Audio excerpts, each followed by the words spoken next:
Welcome, everybody, to the first ever edition of the Coach Brad podcast. What's this all about? Well, for those who don't know me, I am the youth development coach here at Peak Performance Golf. I am also the content creator for Peak Performance Golf. I'm the one that puts out, I don't do the posters. We have Eddie, who's a phenomenal poster guy. I'm the one that puts out the blogs and have done behind the scenes stuff for the videos, for even when we were the golf lab and beforehand. And now it's Peak Performance Golf. And I decided tonight, I don't feel like writing. I don't feel like typing out another blog about my top 5 ways to connect with kids. There will be a supplement blog to this. You can find it just below. But I decided I'm going to speak into a microphone. I'm going to have a little fun. I don't have to do any impressions over there, but, I don't have any grass-fed butter in the coffee either. But, sorry, Jason Glass, that was a bad impression. So let's get started. Like I said, I'm here to talk about my top 5 ways I connect with kids. Why? Because I'm a kids coach. That's what I do. I found that it's my job in life, or my mission in life, is to help kids enjoy the game of golf, enjoy sports, and enjoy the game of golf through fun. And here we go. Here's my top 5 ways. Going the David Letterman route. We're going 5 downwards about how I connect with kids. So here we go, starting from the top. Number 5, I like to talk at their level. So instead of being, I'm 5'11", not going to say my weight, but it's not important. I'm a little overweight. I'm a big human being. If I'm standing over a kid who's 4 foot tall at 80 pounds, I'm intimidated. So what do? I get down to their level. I usually, when you see me teaching a lesson, I'm either on my knees or I'm sitting down, not because I'm lazy, but because that puts me at eye level with them. And that way, when they see me, I can talk to them eye to eye. And it means a lot to a kid when you look at them eye to eye. It's no longer that you're the intimidator and you're the boss. It's you're their peer. In a way, I'm their peer, but in another way, I'm not. It's hard to explain. It made sense to me when I put this together, but for me, it puts eye to eye to them, and they gain a lot of respect for you because you're down their level, and they can understand you, and they can hear you better. I'm not the greatest talker in the world, I'll admit that, but they can hear me better, and they enjoy it. Number 4 is I'm trying to show the kids some respect. This might sound a little funny, but when the kid asks me a question or wants to talk about My Little Pony, I give them the respect because they give me respect by listening to me. And it's a two-way street. If I just expect them to listen to me and I'm the dictator, they're not going to have very much fun. They're not going to enjoy it. They're not going to enjoy golf. That is my mission in life, like I said, to have kids enjoy golf and enjoy sport. So I give them the respect. I listen to what they have to say. And you know what? I learned a lot of stuff from my 7 and 8-year-olds, even my 4-year-olds, all the way to my 12-year-olds. I've learned a lot. I learned what whatev means. I learned what ox means. Apparently that's awkward is now short form is ox. I didn't know that existed. But I learned that also. My number 3 thing, we're going quickly here, is I like to ask them questions. So when we get going with our lessons every week, I like to, instead of having, I'll do this with your grip, do that with your grip, especially after we've had a couple weeks. If they've been with me for a couple weeks, they've been in our program, we change it up a little bit. I ask them to teach me. I ask them to reiterate what I've told them and show me how to grip the golf club, how to swing the golf club, what's a proper backswing, what's a proper stance. Just simple stuff. But it's amazing how much they retain and how well they can recite it back to you. And it's really cool to watch that sometimes it might not even be me talking to them or me even telling them something. It's something they've learned themselves, and they have their own idea about how to do this and how to do that. And I absolutely love it. I think it's great for the kids. It's great to build confidence. And truth be told, they do a good job of it. I tell them, to go nuts. And I've had kids hit shots off knees. I've had them do different stuff, not off their knee, like actual knee, but stand on their knees. And let them discover golf. Let them discover how great the sport is and how much fun it can be.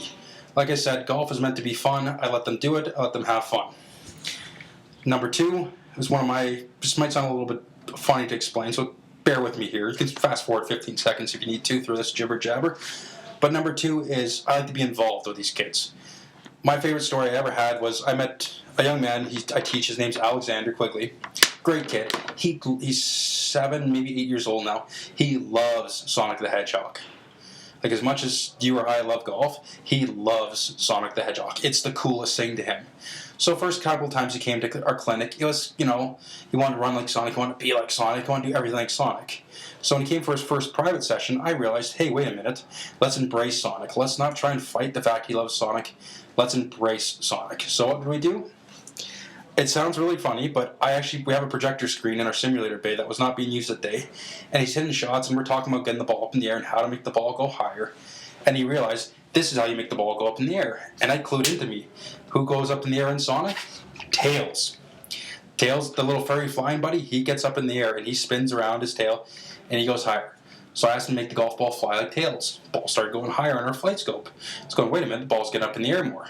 And then I wanted him to hit it hard. Like, I want every kid I teach, I want them to hit it as hard as I can, and we're going to fix it from there. What does he do? He's hitting it okay. He's hitting it pretty good. I say, hit it harder. And then I asked him, well, who's the bad guy in Sonic? He goes, it's Dr. Eggman. Dr. Eggman's Sonic's the bad guy in Sonic, and Sonic always beats him. So what did I do? I had blue, oops, I almost knocked the microphone over. Sorry about that in podcast land. I had blue golf balls, but I had blue balls we do. Sorry. I had blue golf balls we used for our pizza game. So I gave him the balls and said, this is Sonic.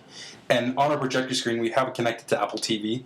So I brought up a picture of Dr. Eggman in his, like, up in the air ship thing. I don't know how to explain it. I'm not as good as a Sonic fan as it should be. I brought it up for him. And it's amazing. I said, we got to take Sonic and we got to hit him, Dr. Eggman, with the golf balls. And all of a sudden, I wish I had flight scope going at the same time. This kid was striping it. Golf ball was flying farther, it was getting up in the air. He was doing everything he needed to, and he loved it. He thought it was the coolest thing ever. He was smashing golf ball after golf ball, he was getting pumped up. We were having a great time, and it was awesome. So for my older kids, let's finish up here. What I like to do with the older kids is I like to get to know what's going on with them. A lot of the girls I teach get a little intimidated around their dad, so our goal is always to make sure they can hit it well when their dad comes in. It sounds kind of funny, I know. A lot of the stuff I do sounds weird and funny, but for the girls, when they hit it good around their dad, they're pumped. Their dad's like, yeah, I love this. And the girls love it because they can hit it better.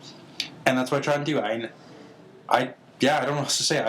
I relate to the kids. I try and get involved in what the kids do and really get them to enjoy it and enjoy their time with us. Like I said, it's my mission. My mission in life is to make kids enjoy golf and love sport through fun and through enjoyment. So, number one thing that what I do to connect with kids, it's, if you haven't figured it out yet, if you don't know what my website is, this is a hint here. It is, I like to have fun.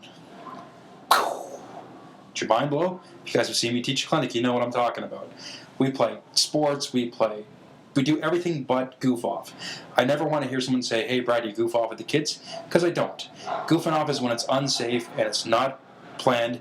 We plan to have fun. We plan to play silly games.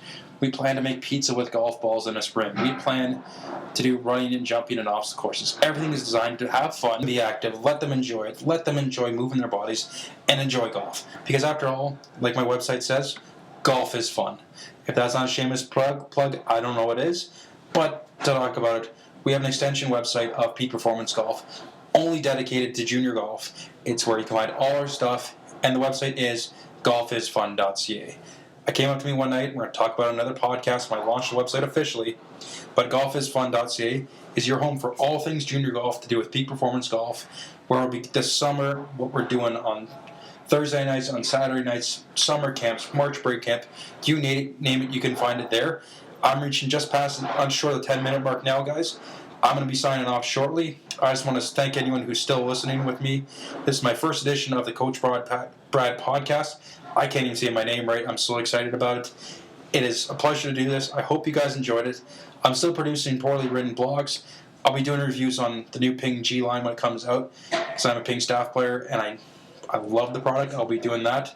It's a little plug for them, too. And last but not least, I'm going to finish this off the same way I tell every one of our kids every time I see them. And I never want them to forget this, and I never want you to forget this. If you're still listening, always shoot for the moon, because even if you miss, you'll still be a star. Thank you, everybody, and have a great night.